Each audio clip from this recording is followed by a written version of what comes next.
สบายดีสบายดี FC ป่านนี้วันนี้พบกับเบาแขกเด็กรออีกคือเก่าเด้อในรายการเบาแขกเด็กรอนี่แหละสนับสนุนโดยฮันถิ่นก้อยเด้อมื้อนี้เฮาไปเลาะตลาดโนนข้อแล้วเห็นป่าไข่นะเขาเจ้าครัวไว้แล้วตัดหัวแบบนี้ยากซื้อมาส่งเตะ10 เตะ1 15,000เมื่อนี้มัน30,000มีไข่ทุกตัวเลยแล้วก็เรียกว่ามาตำบักหุ่งกินซื้อข้าวเหนียวอยู่ตลาดเฮาบ้านเฮานี่5,000 กีบกินเลยได้ฝนตกอีกแล้วมื้อนี้น่ะมุมเก่า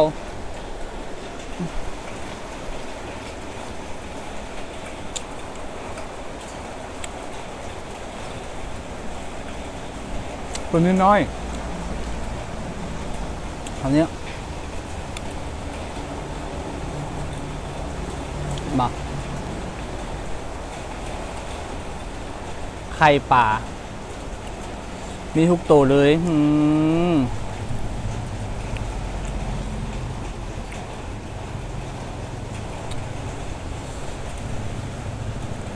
เขาเจ้าก็เฮ็ดไปตัดแซ่บนะเพื่อนครัวตัดหัวออกซอกเก็ตแล้วเขาเห็นนะมันเสียนงามเป็นแซ่บแป๊บนึงเด้อ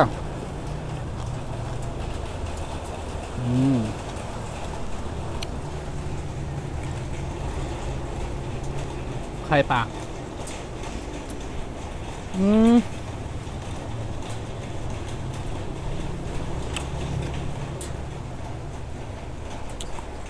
แซ่บมัน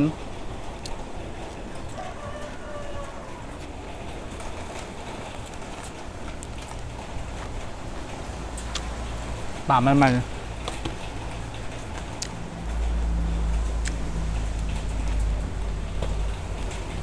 ลมพัดข้าวเหนียวกระแดงมัน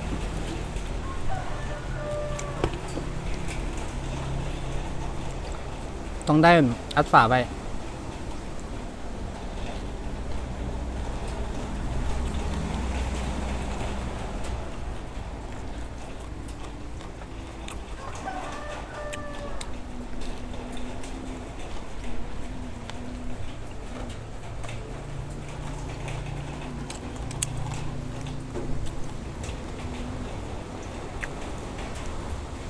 ผักสลัด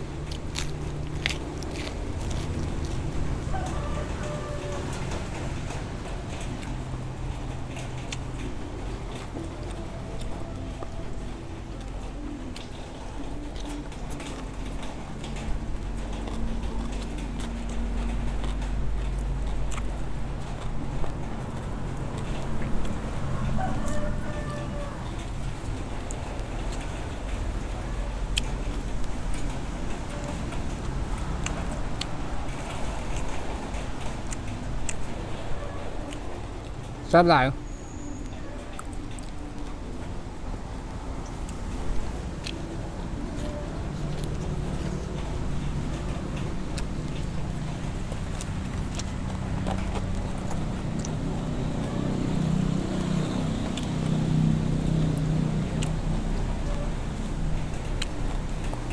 ย่ามหนึ่งก้างหลากเขากับมะหั่น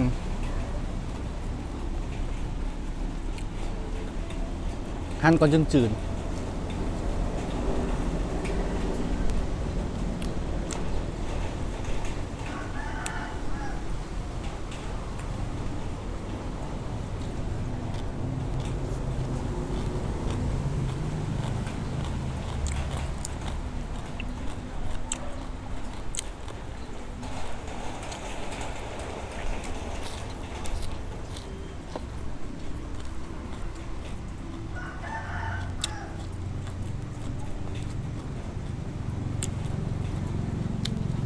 ต่ำเพชรแห้ง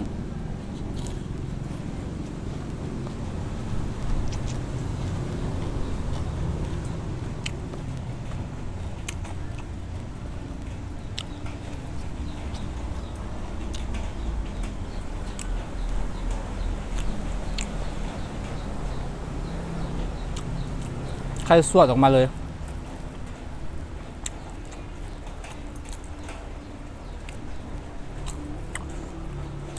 เห็นอะไรยากเลยนะ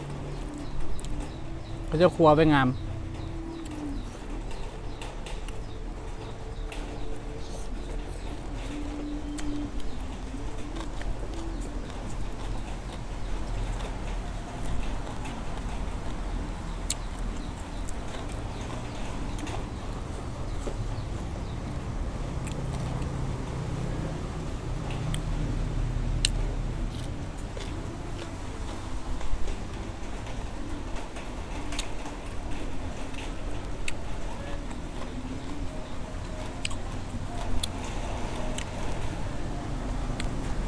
ขั้นตัวน้อยๆนะมุมคำละตัวเลยอันนี้มันตัวใหญ่อยู่ดิย่ำก้างมันแข็งย่ำมันคาคอ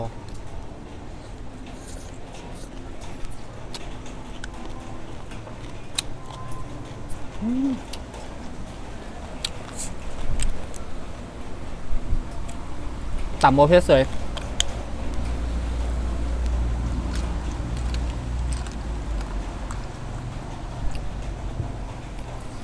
หรือว่ามันยังโมเพสว่าต่ำอยู่ปะใส่โมเพสเป็นกำคนน่ะ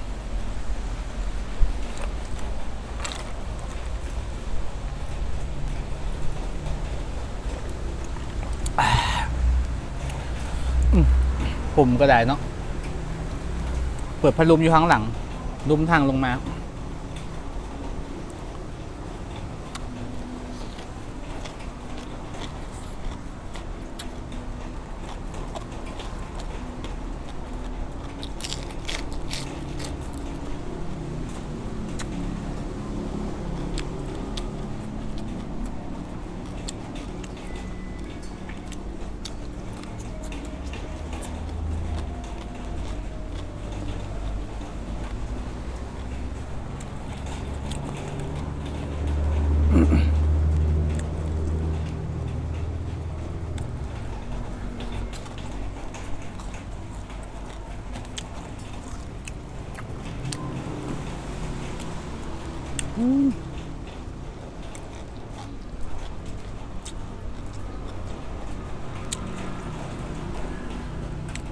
เนี่ยมันถือไข่ไปแต่จะเป็นมัน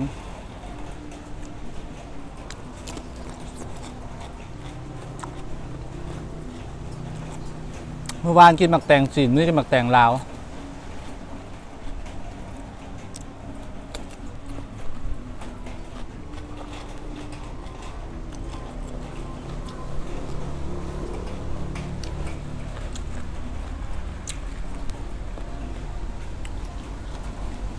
แตงเล่าใจมันสิหลาย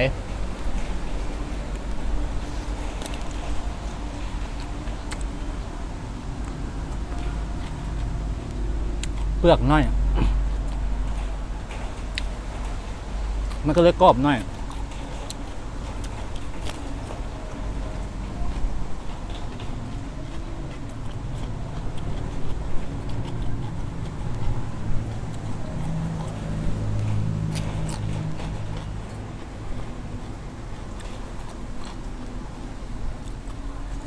กินหมักแตงกับตำหมักหุ่ง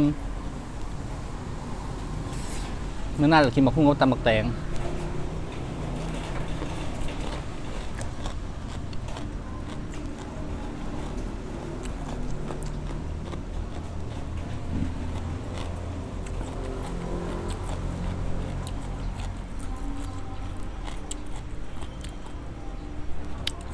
ยังมีไข่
ระหว่างกลาง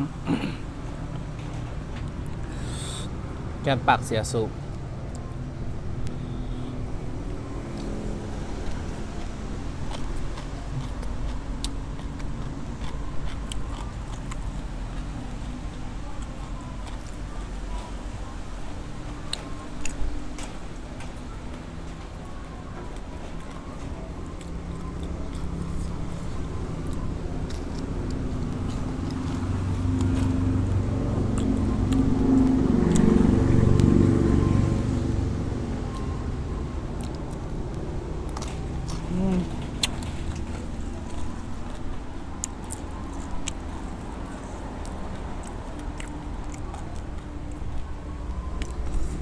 ย่านมันนั่น ย่านมันติดกัน จืดสแป้ง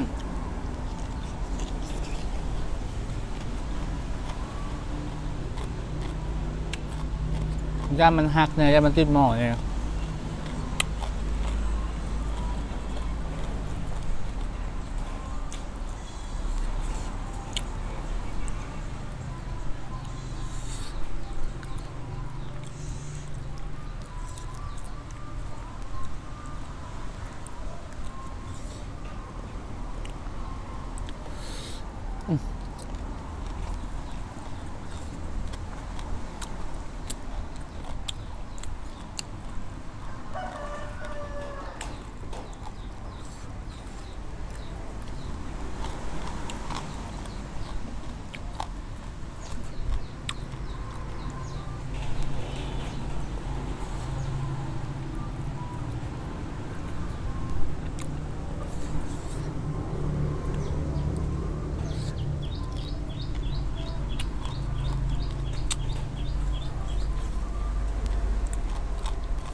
sorry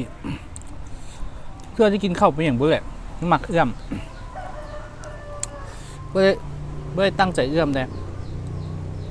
ทำผสมอันนี้มันไข่ทั้งหมดเลยนี่เป็นก้อนเลยนี่ใหญ่กว่านิ้วโป้งอีก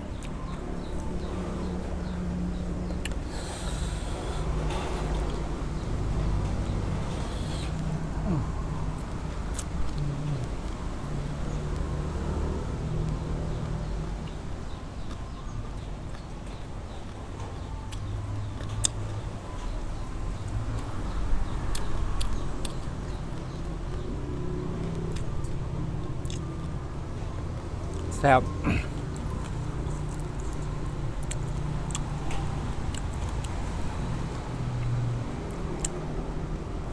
โดยส่วนตัวนี่คือหมักไข่ป่าแห้ง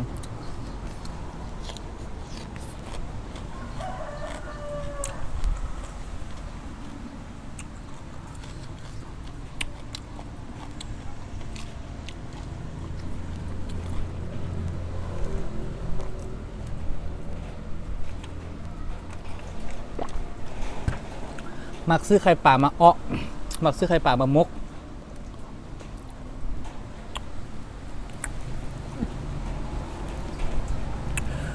เวลาที่เราเอาแป้งใส่เนาะเอื้อป่าเนี่ย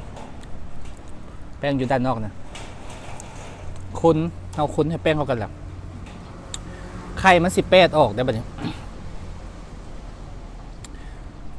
มันอยู่นอกตัวป่าแล้วก็เอามาติดใส่ป่าแล้วก็เอามาจืดต่อ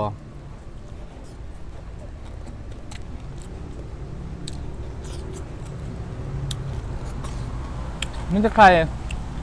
เนี่ยแบบนี้เนี่ยแป้งจืดตัวป่าไม่ได้ใครนั่นมันเนี่ย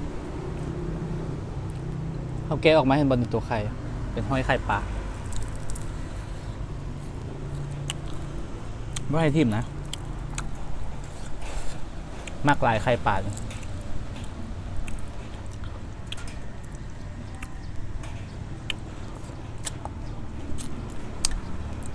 ซื้อเป็นโลมาออดไหมได้หม้อบักใหญ่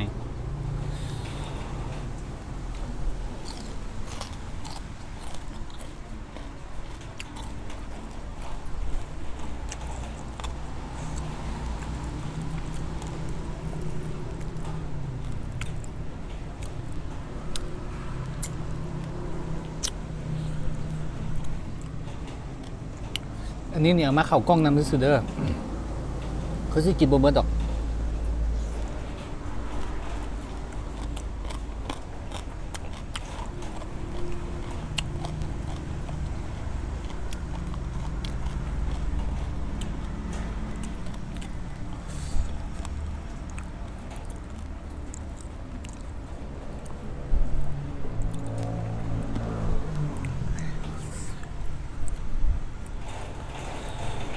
มีไข่ทุกตัวเลย ภูมิใจ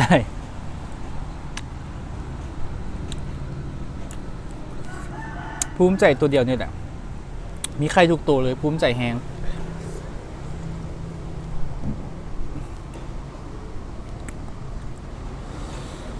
ทามิดน่ะเพิ่นขาย31,000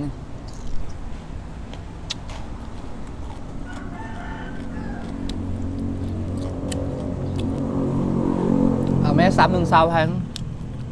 2,35,000ขีดบ่คือว่าบ้าเขาควักให้แล้วว่ามีหยังเอาไหม2,335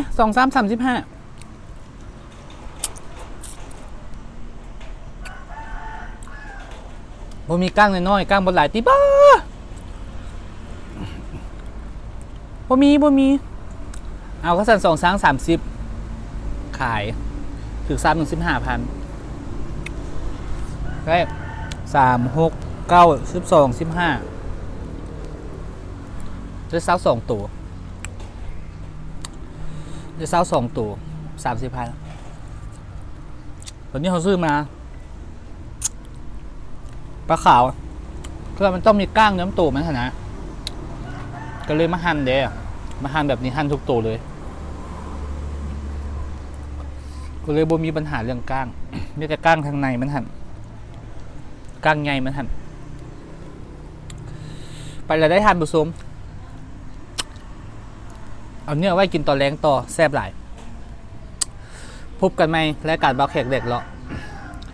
ฝากกดติดตามเด้อกดไลค์กดแชร์สิหาเมนูแซ่บๆมากินให้เบิ่ง